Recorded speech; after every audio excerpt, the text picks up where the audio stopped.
यार ना जिन्ना भी सही गल है सुकून अफजाल पिंड आ गया शहर च कोई नहीं। नहीं सुकून कसम है। कौन कोई नहीं है ਉੱਥੇ ਭੱਜਣ ਭਜਾਨ ਪੈਸਾ ਕਮਾ ਲੋ ਐਂ ਹੜਬਲ ਹੜਬਲ ਪਈ ਹੁੰਦੀ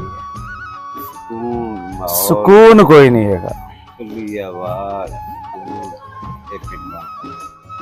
इधर आवे सामने इधर वो सामने और तू इधर आ इधर ते आ ਕਿਹਨੂੰ ਕਹਿੰਦਾ अकबर ਵੀਰੇ ਕਰਾ बिलाल भी देखो ਚੱਲ ਮਿੱਤਰਾ ਹੁਣ ਪਿੰਡ ਮੁੜ ਚੱਲੀਏ ਜਿੱਥੇ ਹੋਣੇ ਉਡੀਕਾਂ ਚਿਰ ਹੋਇਆ ਕਦੀ ਪੈਰ ਨਹੀਂ ਪਾਇਆ ਲੰਗੀਆਂ ਬਹੁਤ ਤਰੀਕਾਂ